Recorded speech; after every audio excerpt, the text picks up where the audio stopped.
May woke up naturally in the middle of the night.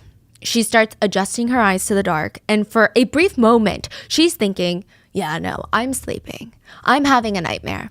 Because there are 4 strange men standing on either side of her bed. She's got 2 men on her left, 2 men on her right, and they're staring down at her sleeping. It was so dark, at first all she saw were their eyes. Just imagine 4 pairs of eyes watching you sleep from above. She panics, tries to sit up, but they start reaching for her. They're grabbing her. They each pin down an arm and a leg. They must have done this before, or at least come prepared, because they flipped her upside down in this one swift motion. Now she's on her stomach, on her bed. They start hog-tying her with a rope. Her arms are getting tied together, her legs are getting tied together, and then her legs and her arms are getting tied together behind her. Have you seen a hog tie? Yeah. It's like the most uncomfortable tie ever. I mean, not only is it uncomfortable, but there is literally nothing that she could do but maybe roll around. And May always thought, what if something like this happens to me? She never thought that it would happen in her own family home, while her siblings are asleep right next door, while her parents are in their room asleep. This is technically where she's the safest. She thought about it in public. What if someone tries to kidnap me or do something at the grocery store? What am I going to do? She always thought, my fight or flight will kick in. But now, when it really mattered, all May did was freeze. They start picking her up, moving her off the bed. She briefly tries to kick them, but the 4 men are really strong. They carry her like a hog, out of her room, out of the house, and into their van. They throw her in the back, and for the next 36 hours, she would be stuck in that van. And they were driving the whole time too. So it's not like she was being held captive in the van. She had no idea where the hell they were going. She didn't know if they were driving in circles to purposely confuse her, disorient her, or if they're driving across the country. The longer they're in the van, the more she feels like my chances of ever seeing my family again, down the drain. She wasn't even allowed to get out and use the restroom for 37 hours straight, which of course she tried. She tried begging the kidnappers, like, I'm going to pee back here. They didn't care. She thought, if I can get into a rest break restroom, I can try and escape, alert someone that I'm being kidnapped. But she was not allowed out of the van. She didn't even stand a single chance. When May was finally let out, the 4 men stripped her down, so she's completely unclothed, and they threw her in a cell. No windows, no light, not even a mattress on the floor. Just 2 buckets, one with dirty water for her to drink, and one for her to relieve herself in. They slam the door shut, everything goes black, and she's locked in. During the first few days, May is pounding on the door, demanding to be let out, or at least let me know what you're planning for me. Like, why would you do this to me? Then she went into the anger phase. She threw herself up against the wall. She's cursing through the door. She's promising these 4 men when she gets out of here, she's going to rip their heads open on the floor. But eventually, just like all the other people that were in this cell before her, she gives up. She lays down naked on the floor, and she didn't even know if 2 minutes had passed or 2 days had passed. She just laid there and she thought about her parents. And she kept replaying over and over again in her mind the last time that she saw them. They had been helping hold the door open for the 4 kidnappers to drag May out of the house. That was the last time she saw her parents. As always, full show notes are available at rottenmangopodcast.com. Quickly, a few things to note. Today's case does include a lot of mentions of attempts to cut one's life short. And if that's something that you think will be hard for you to listen to or will evoke very strong emotions.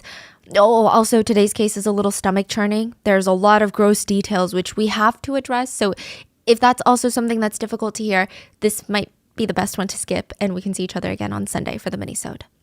Also, today's case takes place in China. We worked with our wonderful Chinese translators on this one, but as always with any foreign case, or really just like any case in general, let us know if there was something lost in translation or if there's anything that we left out. So with that being said, let's get into it. May was in what the others called the silent room. The silent room has no windows, no lights, no vents. I mean, it's a box. It's a cell with one door in and one door out. That's it, just one door. And this door is always triple locked, quadruple locked. I mean, you would think that they're imprisoning some of the world's most dangerous criminals in a cell like this. But most of the people held in the silent room were between the ages of 9 and 17 years old. Almost always, they were naked. You would not be able to leave for any reason for close to 2 weeks. On average, people were kept in there 8 to 9 days. You wouldn't be allowed to brush your teeth, your hair, even shower. You wouldn't even be able to look into a mirror. And like, okay, that sounds dumb, Stephanie. If I'm being held captive, the last thing on my mind is looking in a mirror and plucking my eyebrows. And I agree. But a lot of people said, it's so dark in there, and you're left with nothing but your thoughts, and you're being treated like this animal, you start to lose your sense of identity really quickly. You start to feel like you are not even in your own body. Your identity becomes a void. There are some arguments on whether or not the silent room is worse during winter or during summer. But I think most of the victims would say summer. There are no vents. The temperatures inside can easily get up to 104 degrees Fahrenheit. And the rooms are smeared with human feces that has dried. It's dank, it's musty, it's moldy, and all you get are 2 buckets. One with dirty brown water, so it's probably safe enough to drink but not clean enough, if that makes sense. And then another bucket to relieve yourself. Every day at random times, so you never fall into a routine. You don't even know if it's nighttime, daytime, like time loses its concept. A man in a white robe opens the door, throws you a boiled egg and some rice that tastes straight up like glue. That's all you eat the whole day. A tiny little bowl of rice and 1 boiled egg. The captives would actually try and listen for footsteps when the captors were coming to give them food, not because they dared to try and escape. At that point, you're probably 5 days in and you know that's dumb. But they just wanted to be near the door for at least a moment when it opened so that they could get a little bit of air that wasn't human feces. The only place for you to sleep is on the ground. So you just lay there naked on the ground, but clearly this place is not sanitary. The room is filled with cockroaches, rats, and millipedes, so the ones with 1,000 legs. A lot of captives remember feeling fear that they're unclothed, they're vulnerable on the ground, and then these insects and animals, they're scared that they're going to crawl into them or start nipping at them or eating them. Xiao Yang was in the silent room, so we're going to call him Yang for the rest of this episode. But he had been in that silent room just like May. He wanted to escape every second that he was in there, but he also had a lot of time to think about it. And there was just no way to escape. These men were smart. They confused him. Before bringing him into the silent room, they disoriented him. They walked him through a bunch of random hallways. He's just being pushed and shoved by these scary men in these white cloaks. They look like white floor-length robes from ancient Tang Dynasty times. It's just unsettling. This is happening in like 2017. Why are they wearing that? Why are they all in uniform? Why are they all walking in sync? It was as if they were forming this human bubble around him, just keeping him going. They would turn left, right, left again, and then they opened a hidden door. At this point, he doesn't even know where he is in the building. It looks like he's outside now because he can see the sky, but is this the second floor courtyard? Is this the backyard? He doesn't even know. There's just walls that go up at least 12 feet. There's no ledges. He can't crawl out of there. And in front of him, there's 3 doors. It's creepy. It's like one of those hypothetical questions. You have to open one door. One room has a raging fire. The other one, a starving lion. And another one, there's a monster. Which door do you choose? That's what this feels like. Young said he was so terrified, his whole body tensed for a minute. And then finally his instincts kicked in. He remembered these evil men in cloaks hadn't taken his phone. So in this swift motion, he reaches into his pocket trying to catch them off guard, pulls out his phone and starts recording the men in white. He's pointing the camera at their faces, trying to get all of their faces in there. And he's like, I'm going to call the cops on you. One of them knocks his phone to the ground. And in that moment, his fear slips away and he's just angry. They shattered his $900 phone that he saved up months to buy this phone. And then slowly it dawned. Any possible way out of here, like calling the authorities, it shattered with that phone. 17-year-old Young absolutely lost it. I mean, He went feral. He's thinking, this is my only chance before, I don't know, I get sacrificed. Like, these men are creepy. Why the hell are they wearing cloaks? This feels like they're going to perform some sort of ritual on me and I'm the sacrifice. He starts physically fighting to try and escape from the door that they just came through, but he's outnumbered. The group of men, they hold him down. So there's about 3 of them that hold him down. One of them is just watching, walks over to one of the 3 doors in front of him, swings open the door. They throw him in and pin him up against the wall. He's now in the silent room. He's still thrashing around, but he's kind of taking in his environment, and it's bad. All he sees are 2 buckets, and the entire room the smell made his eyes water. It's like stinging his nose. It reeks of human waste that's been sitting for decades. After understanding, oh my God, I could be trapped in here, because that's what it feels like. I feel like they're going to walk out of here and lock the door. Young starts freaking out even more. He's trying everything. So at first he's screaming, like trying to get their sympathy. Like, I'm so sorry. I don't know what I did wrong, but I'm sorry. I'll never do it again. And then he gets angry and he's like, you know what? When I get out, you're going to get arrested. You can't just do this to people.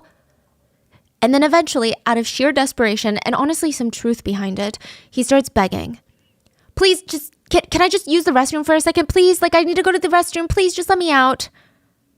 Young tries one last time to physically push back against the men that are holding him up against the wall. And they're not even just holding him. They're like slamming him back, slamming the back of his head onto the hard surface. And then he goes numb. He stops fighting and his eyes go blank. The men must have noticed because they let go of him and they just watch him slump down to the ground. In his extreme fear, Young had defecated himself, which is more common than you think. When someone is in a life or death situation, the nerves in the digestive tract, they start contracting rapidly and you might lose control over your bowels. So he pooped himself.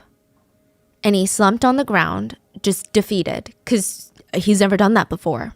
And he watches all the men file out of the room, slam the door shut, and he hears all these metal locks clinking. Eventually, he crawls over to the door and starts pounding. Please, hello? Is anyone there? I just need to use the restroom real quick. Nobody responded. And they would not respond for a while, because this is how they're going to break him. Whoever these people were, they wanted to turn teenagers into tabula rasa, which are blank slates that they can start from scratch with. They wanted to be able to be the ones that program these kids. But how do you do that? You got to break the kids first. You have to make them blank in the mind. The first step is to penetrate the psyche. The only way to destroy a person's mind was to find your way inside first. You have to get into their heads, but not in the way that it's like, oh, put yourself in someone else's shoes. No, you make them vulnerable. You make them weak so their minds aren't heavily guarded. And once you get in their head, you see what they value. Maybe they value dignity. Maybe it's privacy. Like, what do they like about themselves? And then you start breaking it apart piece by piece until you're left with nothing. You strip them of their will, you break them psychologically, physically, everything. These people are never half-assed about this part. They think this is the most important part in their goals and plans. You can't just assume, oh, well, I'm sure this person is broken enough. These people make sure you're broken in that silent room. No matter how long it takes, they've got the patience. They will wait to exhaust every last ounce of willpower and fight that you've got left in you. And then only then, tabula rasa, blank slate. Stripped of humanity, individuality, you are moldable into whatever these men have in store for you. And the first thing that they program into your mind, once it's new, is fear. Young had no idea how much time had passed in the silent room, but he definitely felt like he was breaking. I mean, he's sitting there marinating in his own feces. He said eventually even his tears dried up and all that rage, you know, because in the beginning he's like, I'm going to kill these people when I get out. Just they wait. The cops aren't going to be okay with this. All of that was just gone. He didn't even feel alive. He wanted to turn into one of the rats that he spotted in the corner. Maybe their life is better than his. And then finally, there's a noise on the other side. He scrambles back into his feet and rushes towards the door. Hello, is anyone there? Get me out of here, please, please. Give me your clothes, then you can come out and clean yourself. Young is thinking about it for a brief moment, and he decides, okay, yeah, I have no fight left in me. He takes off all of his clothes, balls it up, hands it to the arm that's now reaching through the small open crack in the door. And he's standing there butt naked, like not even underwear. And he's expecting the hand to bring him some uniform or some set of clothes or something, right? Is it a prison uniform? Is this prison? Feels like it. But the man just swings open the door, letting the light in. And Young turns away because his eyes had adjusted to the dark rather fast. So now it feels like it's burning his retinas. The bathroom is this way. The guard nods his head toward the door that he had been initially dragged through. And Young looks down. He didn't even have his underwear on. So now he has a choice. Stay in this room for God knows how long, or get out and get cleaned up. He starts moving his feet forward, and he feels like he's some sort of zombie. He follows the guards towards the showers, and he's thinking, what the hell is this place? Is this some sort of cult? There's a bunch of adults walking around in white robes, and they're clearly the ones in charge. And then there's a bunch of young kids between 9 to maybe early 20s, all in these deep red robes, and none of them are talking to each other. They're not talking to the people wearing white. They're not talking to each other. It was weird. And now Young is walking past them, around them, with them to get to the restroom, and he's fully naked. It's like one of those stereotypical high schooler nightmares where you're like, oh, I'm going to give a speech and then I'm going to wake up naked and it's a whole nightmare. But it's not a nightmare. He could feel every single person's eyes staring at him. Because this was the final step. Young would lose all sense of dignity and privacy. When he was done washing up, he was thrown back into the silent room, still unclothed, but on the way back, he passed a sign on the wall. Welcome to Yuzhang Academy. Yuzhang Academy didn't often have these open houses where the gates would open and excited parents would take these guided tours with teachers to see, where are my kids living? It's a boarding school. What are they eating? Who are they hanging out with? Who are their friends? But when Yuzhang did have these open houses once every blue moon, it was a spectacle. Parents would shuffle in their best clothes for a tour through the gates. They would come in through the courtyard before the main building, and the courtyard had these stone-paved pathways leading up to the main door, and there was moss and trees. It kind of almost had a European vibe to it, There were these tall white cement walls that were at least 12 feet tall. And it's interesting because it's all perspective. To some people, it could very well feel like a prison. But if you're feeling optimistic like these parents, it's like a sanctuary. It keeps the chaos of the city out. It keeps our kids safe. And all this greenery, it's so zen. It's more like a castle than anything. And they're sniffing around. It's just me, or does the air even feel fresher here? I mean, the place is so tranquil. That's the word, They might as well have been playing spa music. It just feels so nice.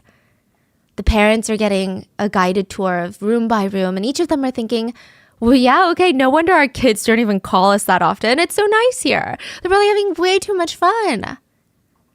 This part feels a little weird. Some of them kind of raise their eyebrows. It's kind of like they're at Hogwarts. It's strange. This is in 2017. This is a private academy. You have to pay to get in. And I would imagine that if the academy requires uniforms, it would be the standard. Pleated skirts, trousers, dress shirts, smart blazer, or sweaters with the school emblem. Now, the kids are walking around in red robes.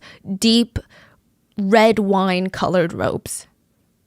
And the parents think it's interesting. Like, imagine going to a Korean private school and everyone is dressed in hanboks instead of regular school uniforms. The parents didn't feel that creeped out about it, though. They actually really liked it. And every single student that was in this building, perfect posture. The teachers who wore similar cloaks but in white, perfect posture. Girls had their hair pulled back in a sleek low bun, and all the boys, they had their hairs parted, combed down, and they just looked so obedient. When a group of the students passed the parents on tour, they would pass in a single file line to not take up space in the hallway. They never made eye contact with the parents. Either they're looking straight ahead or on the ground. It's kind of like a military drill. Their shoulders are square, their backs are straight. I mean, some of the parents even felt self-conscious, like, oh my God, why does this 10-year-old have better posture than me? And they start straightening their posture. How is it that our own children, they're like my kid, before they came to this academy, they had tech neck. They had hunchback posture from being on the computer all day. And now these kids are graceful like ballerinas. And they're all silent. Not a single sound is coming from any of them. Even if they saw their own parents in the hallways, never made eye contact. They didn't even acknowledge their mom or dad in the same space, like 5 feet away from them. They just continued walking to class in a single file line. Wow, everyone here is so disciplined. The smartly dressed teacher turns around. Yes, we use the Merida method. It's a Japanese technique. We teach the students to accept things as they are, and only then will they be truly free. The parents all glance at each other. They're like, okay, Japanese method, Chinese method, Western method, who cares as long as our children are being taught well? At the end of the tour, as the parents are walking towards the door, they're thanking the teachers, the guides. I mean, what a lovely job you guys have done. I mean, truly, we can't thank you enough. Thank you for taking care of our children. The parents continue to walk out in bliss. They would kind of glance at each other as if to say, I mean, can you believe how amazing this is? A lot of them had been on this wait list for this academy for months, if not almost a year. And to finally get in, it's like a dream come true. And it's not even a cheap dream either. But look at the way they teach the kids. I mean, the parents couldn't wait to go home and brag to their friends about the fancy academy that their children are in. I mean, it's amazing. Tell their colleagues about how elite and classy the boarding school is. You should have seen the gates. You would think that the school is guarding the Queen of England in there. They were just so excited that they ignored the blatant red flags. Some of them could have sworn later that they heard the faint sounds of children screaming for help. But you know, they didn't wait all these months on the wait list for nothing.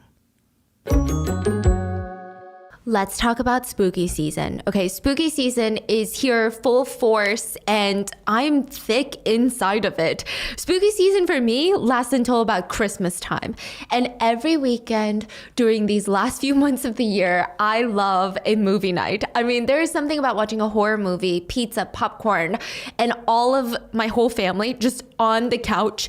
Most of the spooky movies on Netflix, been there, done that, seen it, been through it 2 times, 3 times. But that doesn't mean that I have to go out there and get on some shady website to watch more movies or even pay for another subscription service. I can literally just use ExpressVPN and watch more spooky movies with the same exact Netflix login. Did you know that you can't watch Halloween or Hereditary or Nightmare on Elm Street on Netflix in the US? But the movies are available in other countries, which I think is kind of crazy. But you don't have to buy a plane ticket and go to that country just to watch Hereditary. You can just use ExpressVPN. I use ExpressVPN on a daily basis across every single device. I go onto ExpressVPN and change my location to South Korea or Switzerland or France and get access to extra shows with my same Netflix login. These shows are not available here in the US. That's all. You literally get access to thousands of extra shows that aren't available here in the US.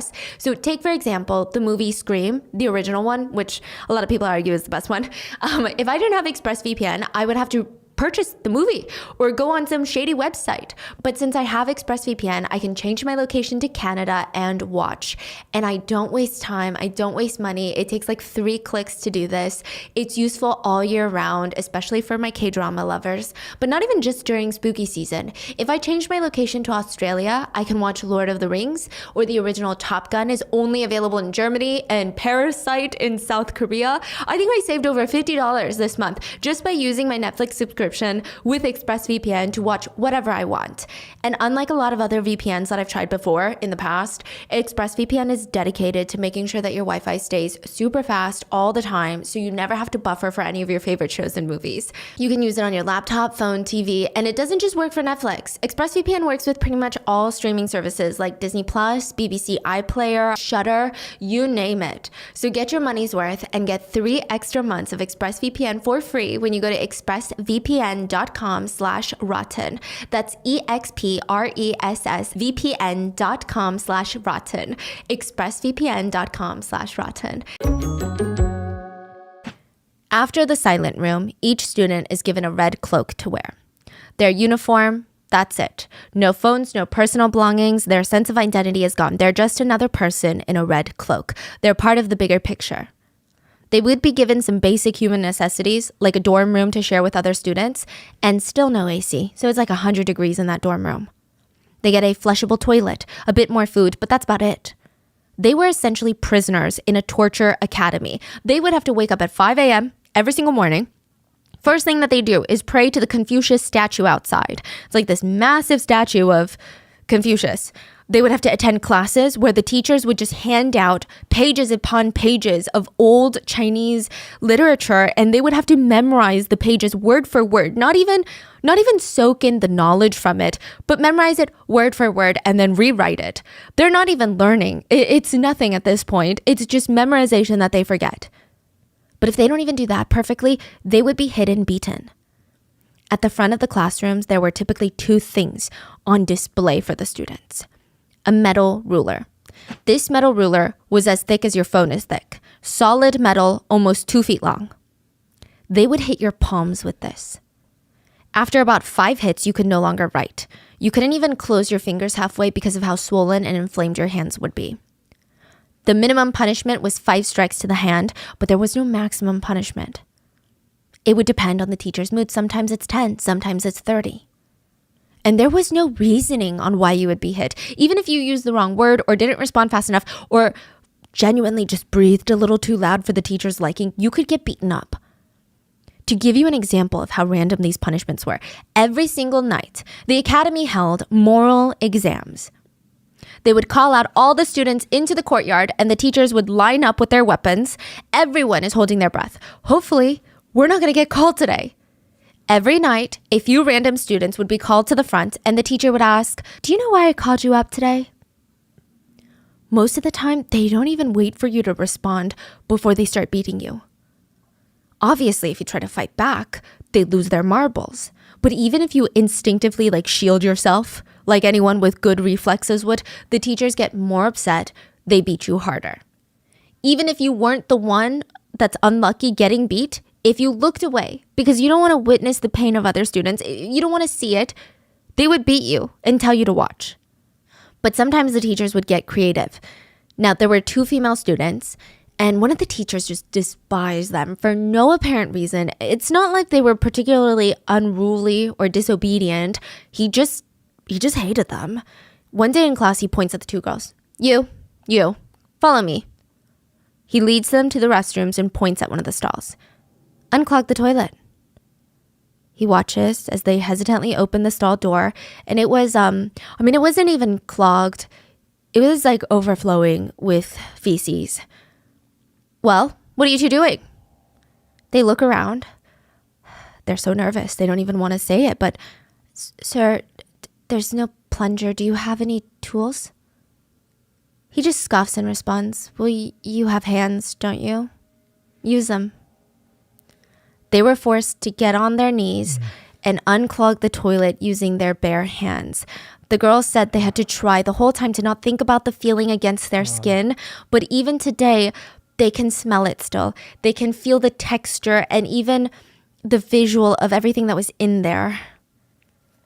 Other bits of random torture included a teacher that hated seeing things on the bedside tables in the dorms. Okay, so I don't know why. This teacher just had a crazy phobia of it or something. This teacher would go around all the dorm rooms, "Don't put anything on your nightstand." Absolutely hated it. So one night, this teacher is making their arbitrary rounds and they see that Young had a pencil case on his bedstand table, probably doing his homework, and they freak out. And Young knew that he was going to get hit on the hands with the metal stick. The teacher says, "Young, grab your pencil case, open it. Count." "I'm sorry?" "Count how many pens are in your pencil case." "There's 15, sir." Young was hit on the hand 15 times. He could not use his hands for days. But the teacher wasn't even done. Young is looking down at his hands and they look like they've been run over by a car. And the teacher says, "Now what do you say?" "Thank you." Students were forced to say thank you after their punishments, otherwise they would be beaten again. But worse than that metal ruler was the students' enemy, the dragon cane. It was even bigger, even heavier, even more painful. It was really bad. They typically hit students on the butt with this because anywhere else, it could potentially be fatal or break a bone. It was that dangerous. And even the bottom, a lot of the students after being hit, they could not walk, they could not lay down for weeks. They couldn't even sit down. Their whole butt looked like it was painted in these deep purple colors. When the dragon cane came out, all the other students, they instinctively wanted to cover their ears because whoever gets hit with that cane, it said they release such primal screams, it's too much to listen to. It's visceral. And then worse than the dragon cane, probably the worst, is some of the students were harassed or assaulted at the hands of the teachers. One teacher would force Young to sleep in the same bed as them and caressed his thighs. Reportedly, he never went further than that, but Young remembered how traumatized he was, how scared he was when the teacher would whisper in his ear, "I will track you down if you ever get out of here." And Young's situation was bad, but it wasn't even the worst. It's speculated because a lot of the social stigma, a lot of the essay or the harassment didn't even come out. But we do know that there was a 20-year-old girl that was stuck in this academy, and the instructors would rip out her hair as punishment and stick pens into her private areas. It just was a never-ending cycle of, okay, classes, being on the edge of saying the wrong thing, breathing the wrong way, getting beaten anyway, even if you did nothing wrong, then going back to your dorms and facing harassment only to start the miserable cycle again. But sometimes the teachers would have you skip class altogether and just participate in hard labor. At one point, the academy is getting so popular amongst parents that they're outgrowing their current building. So instead of hiring a legitimate construction company, the students were forced to move bricks by stairs from like the first floor to the 5th floor. All day, 7 days a week. If they didn't do it fast enough, they would get beat. Young, who was on brick duty, he said there were so many times he wished someone would just drop a stack of bricks on his head and kill him. Yeah. And the irony was not lost on any of them. They're not getting paid to do this hard labor. They were getting punished while they're doing it. And not only that, but their parents were paying the academy for them to be living like this. Young said, "Our parents paid them. They didn't even treat us like human beings." This boarding school does kind of remind me of the Stanford prison experiment in the sense that the mind games are so strong. So technically, the red cloaks, the students, the captives, they outnumber the adults. They could easily try and overpower them. A lot of them have better stamina. They're teenagers, right? They've got more energy. But because of how deprived they are and how broken they were from the silent room, these kids became enforcers of the rules. Now it's not just the white cloaks looking to see if some of the students messed up. The students started ratting each other out. All for what? For a piece of sugar. Not even a piece of candy. Like a little piece of cane sugar. These students barely got enough food. And not just taste-wise, but these students were heavily malnourished. I mean, they were fed disgusting molding food at the time. The students mainly ate scrambled eggs, but it was as if someone wanted to put as little egg as possible. Like they're leaving half the egg liquid out to save and then throwing in the whole eggshell. They said the scrambled eggs were just 90% eggshell. Rotten vegetables would be turned into rotten soups, and the headmaster specifically told them, "We make you eat this food to train you to be better." One time a student picked up his chopsticks, pulled something out of his soup. It was an old washcloth cooked into the veggie soup. Like a piece of tablecloth. Yeah. It was common for students to have ulcers in and around their mouth, which is caused by insufficient intake of certain vitamins and minerals. Like these kids, they have no reason to keep going. They had no reason to want to stick around. This piece of sugar was their reason. This became forget about getting out of here. Forget about family, life, and friends before all of this. No, this piece of sugar was heaven, which later would be very traumatic.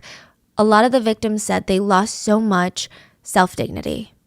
They lost what it meant to be a human in here. Once they got out, they were so shocked at how low they were willing to go for a piece of sugar. Sometimes they would rat out another student, hear them get completely beaten in the room right next door, or sometimes it would happen right in front of them. They would be hit with the metal stick or sometimes the dragon cane, and the student would be crying out in pain, but they didn't even care. They would be smiling, staring at the piece of sugar in their hand, debating, should I eat it now or save it for later? It's like Lord of the Rings, my precious. But there would be little moments of hope. The most recent one was a 9-year-old girl that got out of the silent room, and clearly it did not break her. She was rebelling non-stop, screaming at teachers, refusing to back down. At one point, she was pinned down by multiple adults and personally beaten by the headmaster of the academy. She was beaten about 30 times in the span of like a week. She still refused to back down. Wow. And the students in the red cloaks, they all glanced at each other because, I mean, this is one of the youngest. Is this the moment? Is this our rebellion? Do we back up this little 9-year-old girl? In front of the whole academy, she was dragged out to the big Confucius statue in the courtyard. Yeah, the academy was obsessed with Confucius. Kneel. No. The 9-year-old girl is like, no, I'm not going to kneel. Kneel and ask for forgiveness. No. The teachers are now looking at the students because for a split second they see it. The other kids, they had pride, hope, excitement in their eyes. And the headmaster saw it too. He knew that a single grain of hope would end his whole career. It could bring down the whole academy. They could rebel. They could all take a side against him. So he brought the dragon cane and beat the back of the 9-year-old girl's knees till she was forcibly kneeling. And slowly the other kids' shoulders, they all started to slump.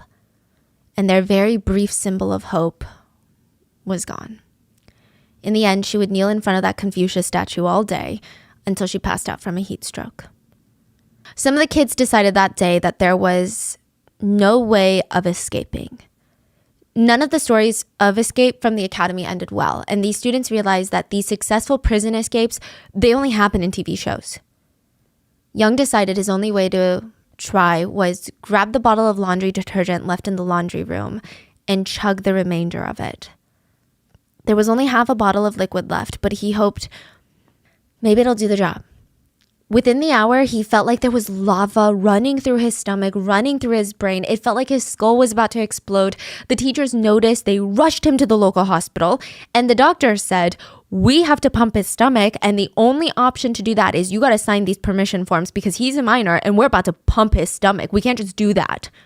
The teachers sat back and said, actually, we'd like to take him back then. We don't want to sign anything. Wow. So they don't want their signature. Oh my God. They don't want any proof that this happened. The teachers bring him back to the academy without helping him at all in this hospital and thought the laundry detergent was not a corrosive chemical. So it's not like he drank a cup of acid and it's eating up his insides and they need to counteract that acid. It's a toxic poison, yeah, but they just need to get it out of his system. Pumping the stomach, that's like throwing up, right? How hard is it to pump someone's stomach at home? Have you heard of the water cure? It's a misleading name. It sounds like it's going to cure you and make you feel better, but it dates back to the 15th century and it's a form of torture. Americans actually used this in war before. The American Army, the military. It's an old school waterboarding. They stick a homemade hose into the sink faucet, shove a funnel into your mouth, and force you to drink copious amounts of water until your stomach is so bloated like a balloon, too distended, and the natural reflex would be to constantly vomit. It's like something you cannot control. Yeah, or you could drown, right? You could die, yeah. You could get water intoxication. You could drown from the water. The water could go down wrong. They strapped him down on a table to make sure he could not drink the water. They repeated this process over and over. So it wasn't a one-time thing where it's like, okay, now you threw it out. They didn't know how much was left in there of the laundry detergent. So they forced him to vomit all night long. He was exhausted from vomiting. He was sweating. It was the worst night of his life, but it would stay with him forever. Not even just the memory. Since then, Young hasn't been able to eat well. He often gets sick and throws up his food. And for a full year, blood and foam would also come out every time that he threw up. He lost a severe, worrying amount of weight. He suffered from debilitating gastric reflux. So laundry detergent can be very dangerous inside the body. It has the potential to cause holes in the esophagus and sometimes even in the stomach. And if you know anything about laundry detergent, it's not easy to rub off. Another student swallowed half a tube of toothpaste since that's all she would get her hands on. She immediately started throwing up and feeling the burns in her stomach. Swallowing large amounts of regular toothpaste can cause possible intestinal blockage, and if the toothpaste is fluoride toothpaste, you might even experience convulsions. She was doubled over in the bathroom, throwing up when a teacher came over, not even in a rush. Someone had ratted her out. So he knew what she was trying to do. She was trying to end things. He walks over, grabs the bottle of toothpaste, casually reads the ingredients, looks at her and says, I read the ingredients. It's not going to kill you. And I'm not going to take you to the hospital because pain is a consequence of your actions. You deserve it. Next time, maybe don't try stupid things. He left her to throw up all night long. Another student ripped apart plastic water bottles because, again, that's all he had. That's all he thought could make a weapon. And he used these rough, jagged, but very dull edges of the plastic to try and puncture his skin on his wrist area. Teachers found out and they hit him where he had already cut himself. They hit him with a metal ruler that had already hit copious amounts of people, that was never cleaned, had dried blood on there. The mix of the plastic, metal, and blood and the unsanitary living conditions caused him to get an infection, and his wrists were leaking pus for weeks. And he still has those scars. The tuition paid by these parents was not cheap, especially not for national standards. It was around $10,000 a year. We don't know how much the headmaster of Yujiang was making, but another headmaster from another similar academy was making around $11 million for basically torturing kids.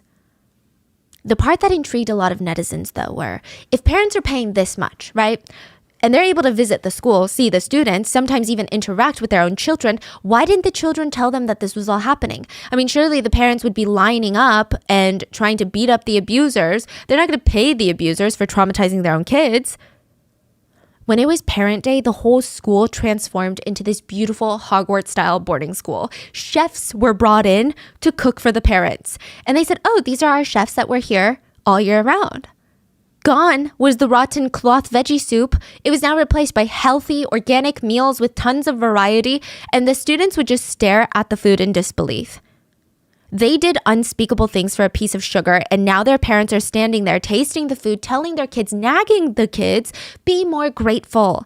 Other children would kill to eat like this on a daily basis. I don't even eat like this on a daily basis. They bit their tongues. They never told their parents that this was all fake. The kids were destroyed to the point where they were so scared to do anything. They had been indoctrinated, basically brainwashed, that if they were to say something, their parents would never believe them. Their life is only going to get harder inside this school. Even when parents demanded to talk to their kids on the phone to see how they're doing, because they're not allowed phones, they're not allowed much visiting hours, there would always be a teacher next to them holding a dragon cane. The student would have to tell their parents and lie. No, everything's great. Better than great, actually. The students were told, if you ever get out and you say something, we can easily tell your parents that we got to bring you back for mandatory recalibrating. That's what we'll call it. Just to make sure we're updating the system. You know, like a car that needs an oil change, your mind needs reminders to be a good kid. So in front of the parents, most of the kids never said a peep. They already felt betrayed. I mean, their parents sent them here. What hope did they have that their parents would care if they told them what's going on? I mean, half the kids probably thought, my parents already know what's going on, I'm sure, because why would they send me here? The headmaster would constantly remind them just how easy it was for him to have control over them. Their parents had already signed the contracts, and he could very easily convince them that the students needed to stay here because they're mentally unstable. It's pretty bad. Even in the US, we have involuntary commitment, which can be easily abused. It's this gray area where as long as you argue and can convince a judge or anyone really that the person in question is somehow a danger to themselves or others, you can take tiny little text messages of young people lingo of like, oh my gosh, I'm gonna kill myself. That could be used against you and blown into this very serious thing of, oh no, you're a danger to yourself. We gotta commit you. And it's probably even easier if you're a parent involuntary committing your child. The students knew this, and they're living in this hell, so they didn't dare say anything to their parents when they visited or even when they were released back home. They kept quiet. Until October 26th, 2017, an expose went live on social media about the Yujiang Academy. a well-known social media personality named Gentle. So he's known for writing articles about social issues and scandals. He worked with Young, so one of the former students I was telling you about, and they worked on this piece. Young's main agenda with this is he knew the academy was still up and running. He knew that they had about 100 students enrolled at a single time, and he wanted to help these students. He wanted to get them out. Also, another big concern for Young and Gentle was that in 2017, School for Online Addiction was trending online. A bunch of parents were Googling School for Online Addiction, and that is what Yujang Academy marketed themselves as. This was like, in China, online addiction was such a big thing for parents. They think kids are addicted to internet. They think the kids are like, they're addicts. That's how they see it. If any kids are playing video games or they're like just whatever in front of a computer, especially like I think the last 10, 20 years when this whole thing happened, parents are going crazy. They think the kids are ruining their life because of computer and internet. This is the flip side of the solution that they came up with. It's insane. Yeah. I mean, I saw netizens comment like parents think we're obsessed with the internet, but they're obsessed with mahjong. Like what's the difference? One's a screen. Yeah. So these academies, I mean, they had a target audience, apparently lots of parents. They marketed themselves as treatment centers to fix children who can't live without video games or can't follow the rules. They bought out ads on different platforms to try and convince parents to send their kids there.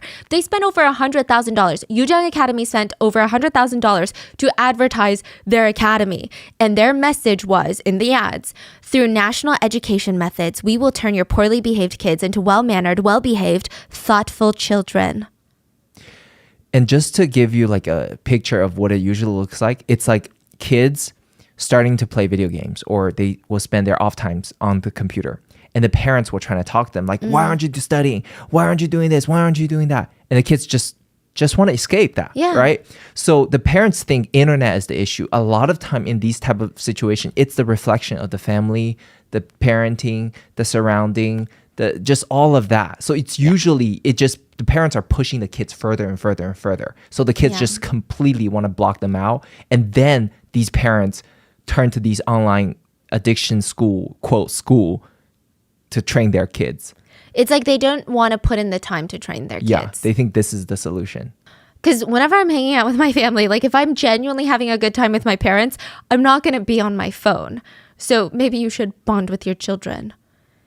And because the academy was so evil, the kids, they instantly changed. The first checkup for parents was around the 10-day mark, and usually they would be ecstatic to see that their child had done a 180. They were a whole new person. They would go home and talk to all their friends. Word of mouth was the most effective advertising for the academy, though. I would hope that some of these parents had no idea that they had just sent their kids to hell on earth. But it does seem like they were so blinded about having perfect children that they at least ignored a red flag or two. Gentle and Young thought more students would be enrolled since the trending topic list showed that parents are having troubles with their kids and this is what happens. So after their article was published, more former victims start coming forward about Yujang Academy and start sharing their stories. They said, we're all willing to get our stories fact-checked. We've got the proof. And if you need, we will go the legal route with you guys. Like if you guys want to do a class action something, let's do it. The day after the piece was posted, the police started an official investigation because of social media into the academy as well as its headmaster. Gentle, the account that broke the story, they had two main objectives. Operation 1 is Operation Shutdown. Shut down the academy and save the current students. Their second one was a lot more complicated. Operation Healing. Not many of the students got any real healing or treatment after all that physical, mental, and emotional torture because they didn't even tell their parents what had happened in there. I mean, they were broken still. Even just the trauma of betrayal these kids felt by their parents, the ones that were supposed to look out for them, it was a mountain to get past. Most of the kids were kidnapped in the middle of the night like May. Just scary men waking them up in the middle of the night, dragging them out of their house. They saw their parents watching. They saw their parents open the door for these kidnappers. Other kids were tricked. Their parents said, we haven't been bonding recently. Let's go on a road trip. The kids would get so excited the night before. They would giggle gaggle with their parents, pick out snacks, go to the grocery store, make a playlist for the ride.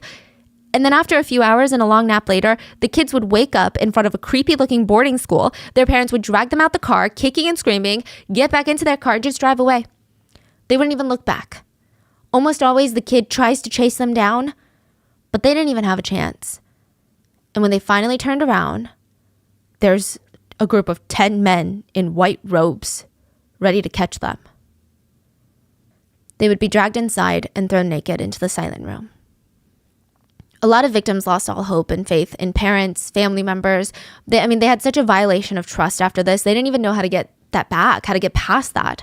And it wasn't even just toward the parents. One victim, Shanshan, she said she was screaming her head off after an incident of torture in the courtyard. She apparently screamed so loud, someone outside the academy, someone that doesn't work with the academy, doesn't know the academy, heard her screams and called the police on the academy. Police show up and Shanshan's thinking, okay, this is my chance. We're all going to be freed. I will be free. We'll all be free. She saw the police talking to the headmaster. The headmaster explained the situation that Shanshan's mom had signed away guardianship rights, and Shanshan was actually now officially in the care of the academy. And in China, a bit of tough parenting isn't necessarily illegal. It's kind of more case-by-case situations. 13下打完之后，我整个手就又红又肿的，就肿到就是你手碰就是软软特嫩那种感觉。The police said that they understood, and they left without, first of all, freeing Shanshan, but even so much as asking for her side of the story. These are police. Shanshan thought, if my parents don't care, if the cops don't care, who the hell cares? She was thrown back into the silent room after that. So Gentle and a team of volunteers, they wanted to help everyone get past things. They decided to create a private WhatsApp group for the survivors. They made sure to vet each one of them to make sure that they weren't some other journalists trying to get in and get their own stories, or sickos who just wanted to poke around and ask for pictures. But real students who had been through the torture at Yuzhang, they were the only ones permitted in. Now, side note, one of the main reasons that Gentle didn't want other journalists in the group was not because he's like, no, I'm the only journalist that can talk about this. But a lot of the students were debating whether or not they wanted to bring this case to court. So they actually used this group chat because they're all scattered around the country. That's why some of them were in the van for 36 hours. Some of them were in 10 hours, 1 hour, right? They used this as a way to share their testimonies and maybe even prep getting a lawsuit ready together. Gentle brought in volunteers to help organize the testimonies and timelines of when everything took place and any crucial pieces of evidence that they had. The group chat had 60 members. And this was just a safe space to share everything and find some healing. A lot of what we know now about this case was actually thanks to the students in the group chat consenting to release many of the stories, so the world could know about what was going on in the academy. It was a place of healing, but also a legal strategy room, if you will. There were 60 members in that group chat, but only 59 were victims. One was a wolf in sheep's clothing. He got through the vetting process because he knew all the intimate details of the school. He knew the floor plan, he knew the teachers, he knew some of the students, he could describe them. He is the headmaster of the school. Jun Bao. Wow.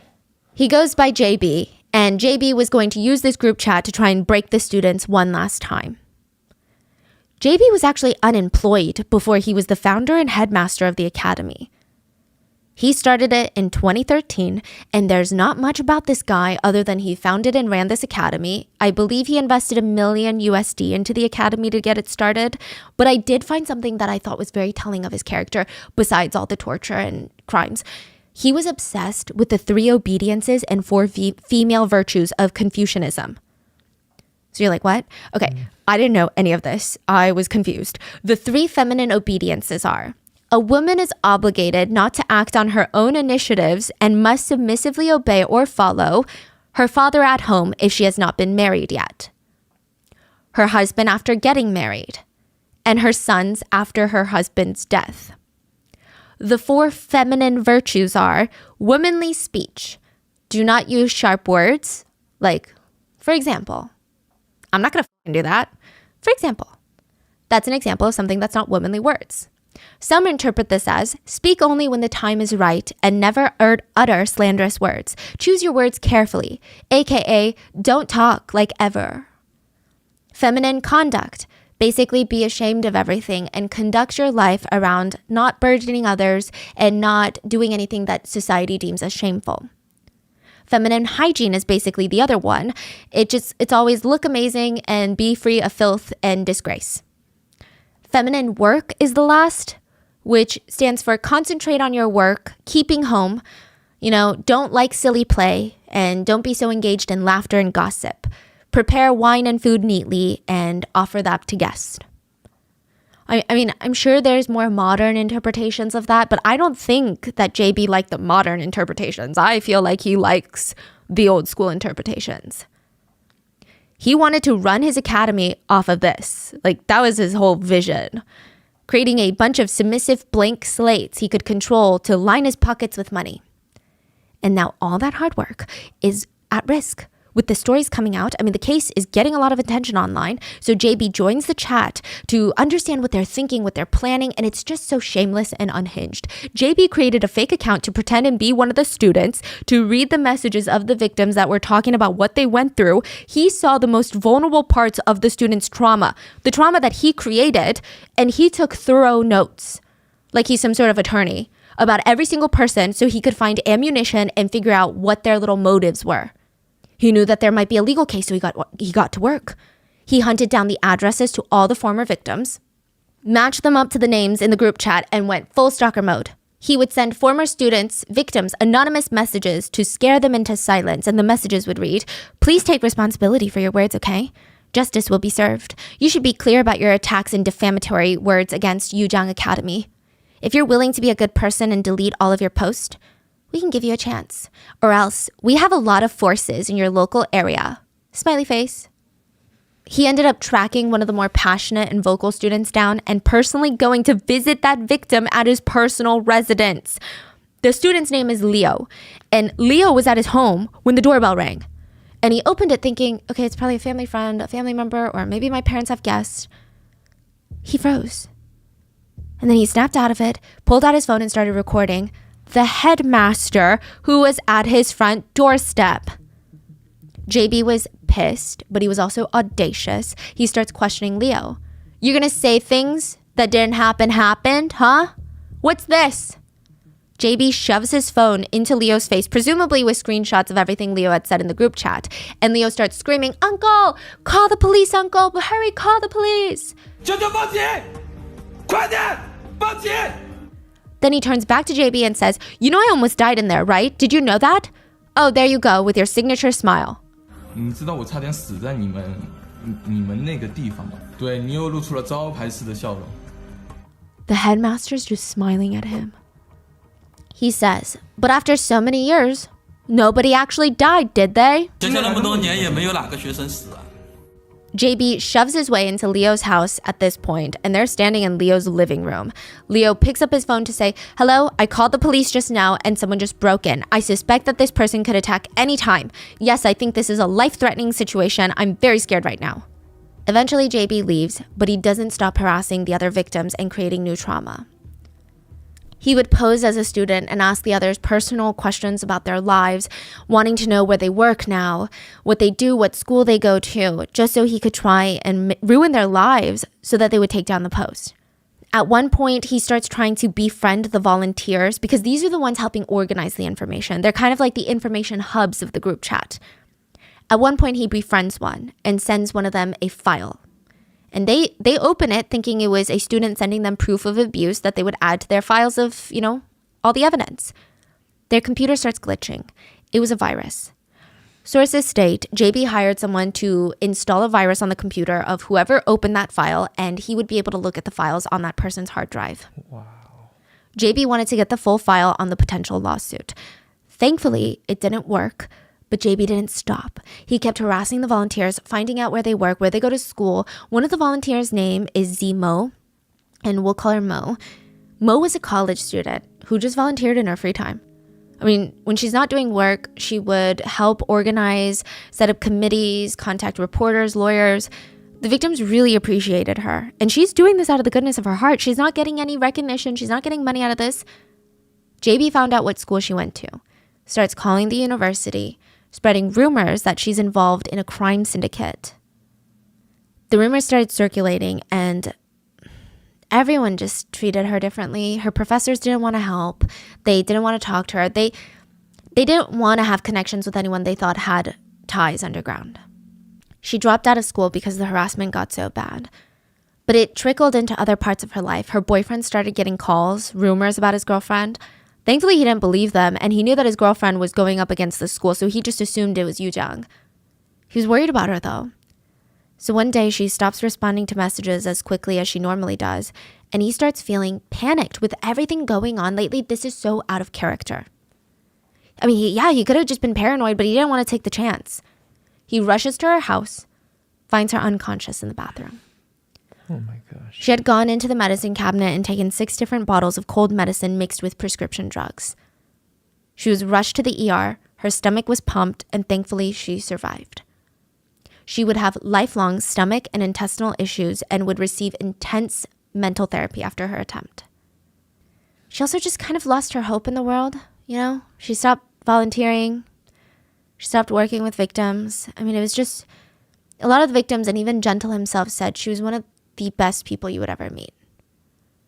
Another volunteer went through a similar harassment situation. They were fired from their job because their boss kept getting calls about this person stealing and embezzling from the job. They're like, you know, your employee, Kevin, is stealing and embezzling from you? He was fired. And Gentle's main Weibo, so the guy who leaked the story or exposed the story, it was reported so many times, presumably by JB and his associates, that it was shut down. When Gentle reached out to Weibo, they said a Mr. Wu Junbao, was the one that reported him. Gentle was also bombarded with some really strange threats. Someone kept threatening to chop off his hands, put them in a box, and ship them back to him. Other threats just told him, you just wait, your volunteers have already tried to exit their lives, and soon you will try too. JB was also busy in other ways. He figured the police would investigate the facilities, so he fixed up the silent rooms. And because that's a big part of the allegations. All the pictures we're going to see about the silent room are renovated versions. So ignore the AC on top of the wall. And by the way, the room doesn't even look great after renovation, so just imagine how bad it was prior. There's now lights in there.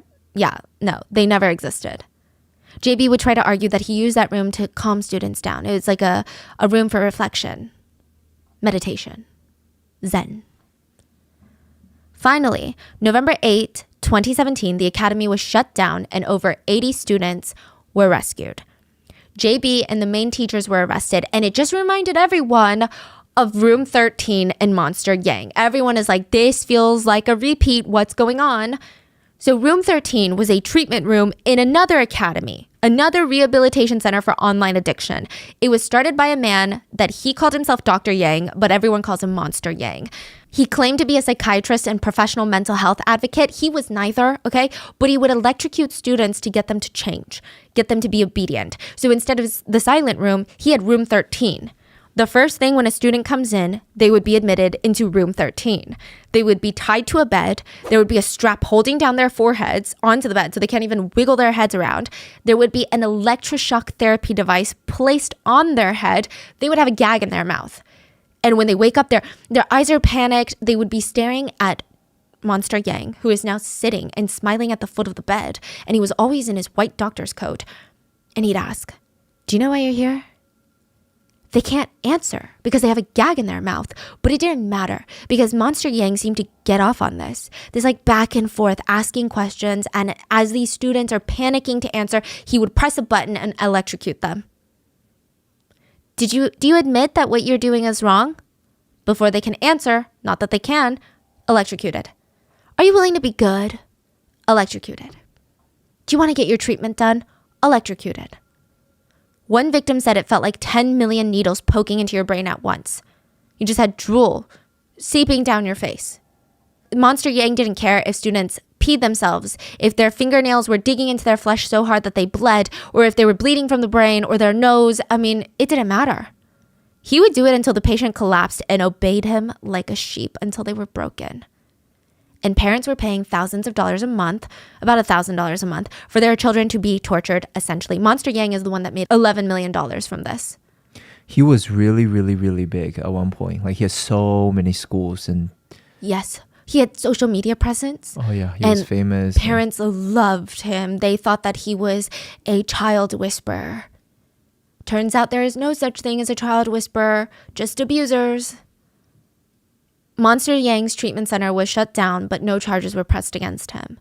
And side note, when the academy was shut down, the thing that made this news blow up even more was there were parents protesting shutting down these types of academies.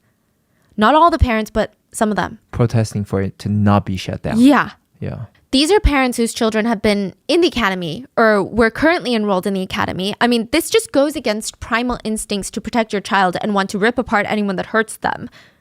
But these parents, they truly believe that they're doing this so that their kids can succeed. They're putting them in this academy and helping them. They convince themselves that, which is unbelievable, and maybe they need to go into the silent room to reflect for a moment, but they convince themselves, we're not doing this for us. We're doing this for our kid. One parent demanded in front of the academy, if you shut down the academy, where are we going to send our kids? Who is going to save our kids?